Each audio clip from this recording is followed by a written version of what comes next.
여러분 안녕하십니까? 광주 MBC 뉴스데스크입니다. 오늘 하루 오가는 길은 어떠셨는지요? 기록적인 폭설이 만든 빙판길 때문에 출근길과 등굣길 많이 불편하셨을 텐데요. 녹았다 얼었다는 날씨 때문에 앞으로도 상당 기간 동안 이런 불편을 감수해야 할 처지입니다. 임지은 기자의 보도입니다. 길가를 따라 눈더미가 쌓여 있는 광주 시내 한 골목길. 다리가 불편한 할머니가 행여 넘어질세라 남편 손을 꼭 잡고 조심스럽게 발걸음을 내딛습니다. 넘어질까 봐 두렵지만 약 없이는 버티기 힘든 신세라 어쩔 수 없습니다. 떨어지면 병원에 가면 며칠 있어야지. 죽게 아니면 살기고. 힘들지 이러고 열에 버티고 하니까 암만 해도. 중년의 남성이 늙은 어머니를 휠체어에 태우고 차들이 다니는 차도로 위험천만한 외출을 시도하고 있습니다. 위험하지만 제설이 안 된 인도로 다니느니 차라리 차도가 낫다고 판단했기 때문입니다. 눈에 휩쓸려갖고 안 굴러. 밀면 안 나가. 아무래도 그냥 거동이 불편하시니까 눈길은 더 위험하잖아요. 그런 것들이 좀 불편하죠. 기록적 폭설 이후 주말과 휴일 이틀 동안 눈이 많이 녹았다고는 하지만 골목길과 이면도로는 사정이 더 안 좋아졌습니다. 차도에 쌓인 눈들은 이렇게 길가 옆으로 모두 치워졌지만 남은 눈들이 얼면서 인도가 빙판길로 변해버렸습니다. 각 지자체는 중장비 기계 업체들과 협약을 체결한 뒤 폭설 피해가 예상되는 기간 동안 굴삭기와 트럭 등 633대의 민간 장비를 투입해 제설 작업에 나섰습니다.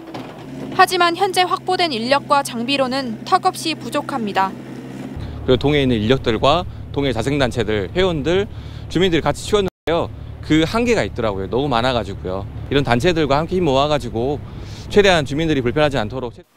차를 가진 시민들은 그래도 낫지만 낮에 녹은 눈이 밤새 영하권 날씨에 얼어붙으면서 걸어다니기 어려운 이들의 위험천만한 외출은 당분간 계속될 수밖에 없을 것으로 보입니다. MBC 뉴스 임지은입니다. 이번 폭설로 인해 광주 전남 곳곳에 생채기가 났습니다. 피해를 복구하려면 결국 사람과 장비가 필요한데요.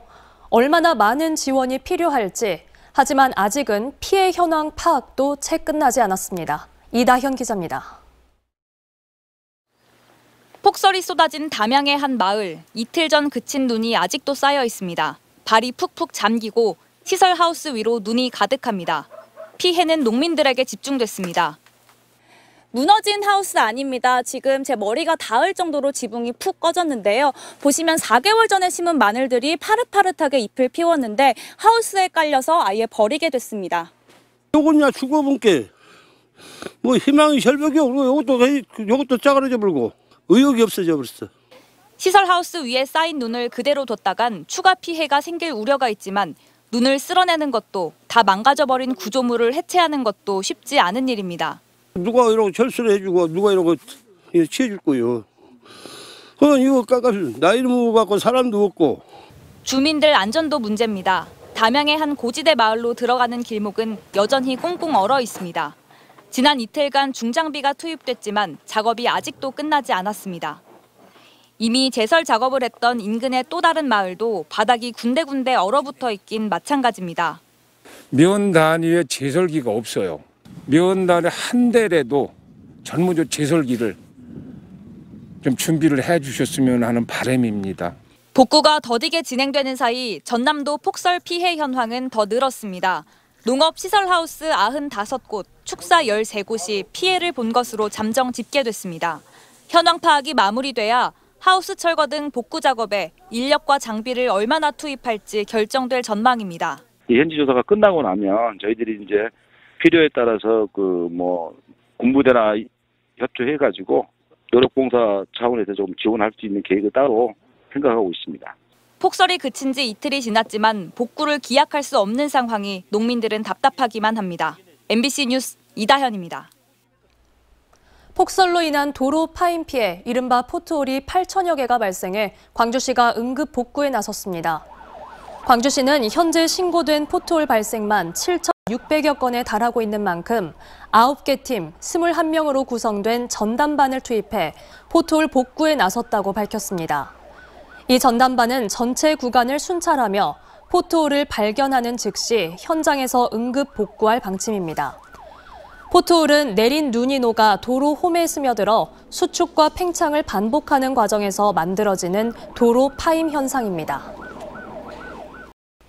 지난주 여야의 긴 줄다리기 끝에 내년도 정부 예산이 통과됐는데요.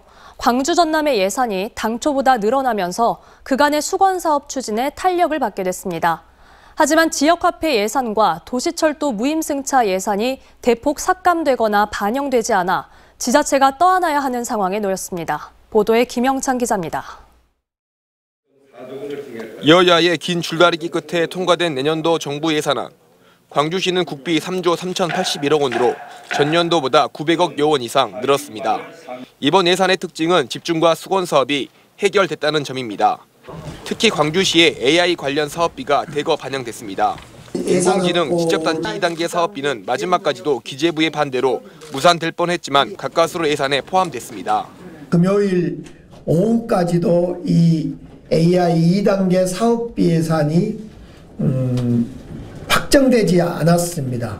그래서 여러 가지 노력으로 정말 혼신의 힘을 다해서 이로써 최소 6천억 원의 사업비를 확보했고 AI 사업은 광주라는 인식을 확실히 할 수 있게 됐습니다. 또 광주 AI 영재고 설립 용역비도 확보해 AI 사관학교와 함께 인재 양성 사다리를 구축하고 인공지능을 기반으로 한 스타트업 육성과 돌봄복지 실증 사업도 반영됐습니다. 지역의 수건 사업과 생활 SOC 사업비도 대거 포함됐습니다. 국립광주청소년치료재활센터 건립비용과 무등산 방공포 이전 용역비, 운전면허 시험장 신설 예산과 첨단에 들어설 예정인 중부경찰서 건립비용 등입니다.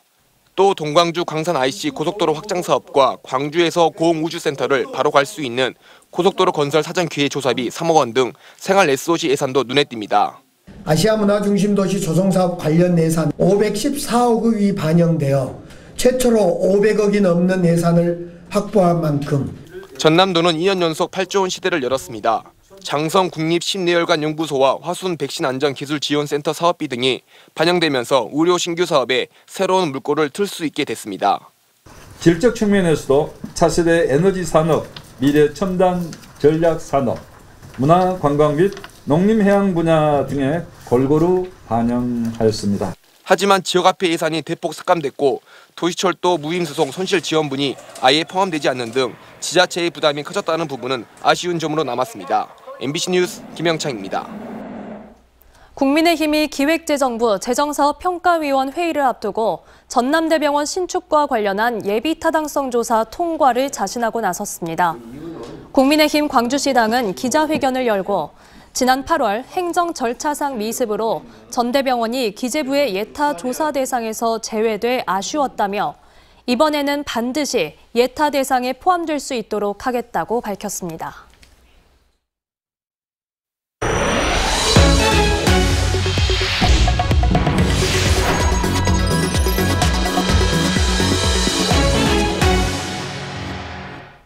농촌에는 고령의 어르신들이 많고 또 농사 등으로 집을 비우는 경우도 많아 마을의 안전이 더욱 중요한 문제입니다.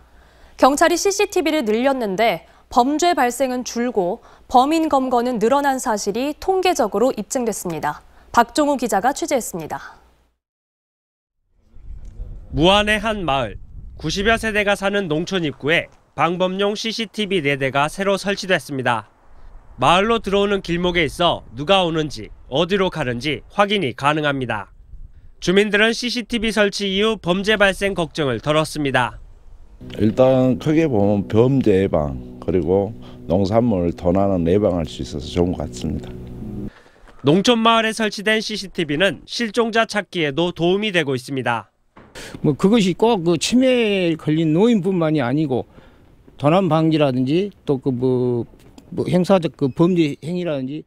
전남경찰청이 올해 전남 지역 1,800여 곳에 설치한 마을 방범 CCTV는 모두 3,000여 대. 실제로 CCTV 확충 이후 3개월 만에 절도 발생률이 5.6%포인트 줄어들었습니다. 반면 검거율은 늘었습니다. 시골 마을에는 CCTV가 설치된 곳이 없어서 사각지대가 발생할 우려가 있었습니다. 그래서 마을 주변 진출입로에 CCTV를 촘촘하게 설치하게 됐습니다. 전남경찰청은 연말까지 오래된 CCTV 250대를 추가로 교체하고 내년에도 마을 방범 CCTV 설치를 확대해 나가기로 했습니다. MBC 뉴스 박종호입니다. 일제 강제동원 피해자 지원단체가 외교부의 강제동원 피해 변제 방안에 대해 강한 비판을 쏟아냈습니다. 일제 강제동원 시민 모임은 기자회견을 통해 지원재단이 한국 기업들의 기부로 재원을 마련해 강제동원 피해자들에게 변제한다는 외교부의 대책은 일본을 면책시켜주는 방안이라며 정부의 통보를 용납할 수 없다고 밝혔습니다. 또 이러한 변제 방안은 지원재단이 설립된 취지와 목적과는 전혀 부합하지 않는다며 일본 정부와 피고 기업에 사죄를 촉구했습니다.